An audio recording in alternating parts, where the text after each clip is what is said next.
ઓમ નમો નારાયણ. હું અરુણાબેન પી ગોસ્વામી સુરતથી તમારું સ્વાગત કરું છું અરુસ કિચનમાં. તો આજે આપણે બનાવશું પનીર ઉત્તપમ. તો એના હારું આપણે ઇડલીનું ખીરું જે આવે એ ખીરું લીધું છે અને પનીર તો આટલું આપણે પનીર લીધું છે.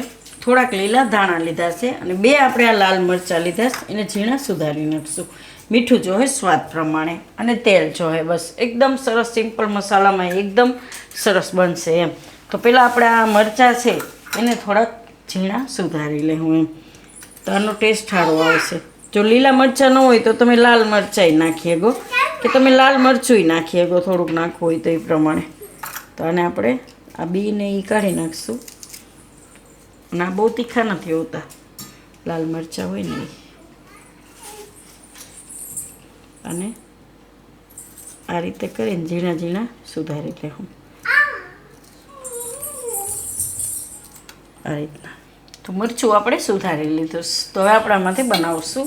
તો હવે પહેલાં ગેસ ચાલુ કરી નાખશું એટલે તવી ગરમ થઈ જાય.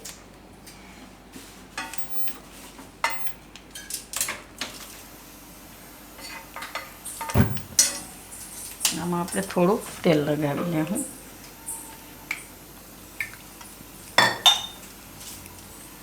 આ રીતે બધી બાજુ.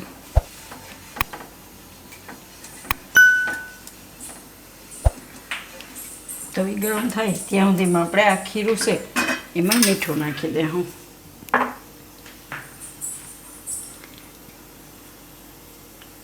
સ્વાદ પ્રમાણે અને મિક્સ કરી નાખીશું.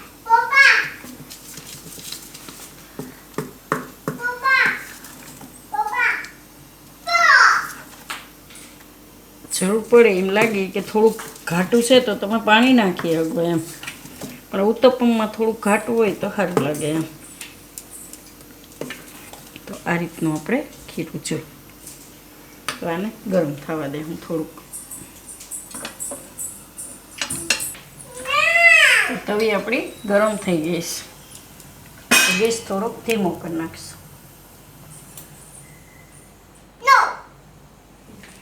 આમાં બનાવશું આપણે. તો તમે મોટું બનાવવું હોય તો એક બનાવો, નહીં તો નાના નાના બનાવવા હોય તેમાં તમે 2-3 બનાવી શકો એમ. આ રીતનું થોડુંક જાડું જ આપણે બનાવવાનું એમ. તો ગેસ એકદમ ધીમો કરી દેવાનો, એ ધ્યાન રાખવાનું. આમાં થોડાક મરચાં નાખી દઈશું આપણે. નાના છોકરા માટે બનાવતા હોય તો મરચાં ન નાખો તો આવે. થોડુંક લીલા ધાણા અને પનીર. તો પનીર આપણે આની ઉપર છીણીને નાખીશું.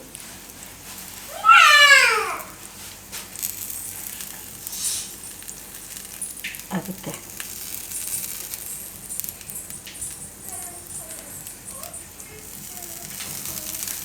ગેસ ધીમો કરી દેવાનો એમ. થોડુંક ઉપરથી મરચું નાખીશું. આને થોડું દબાવી અને આપણે પાકવા દે.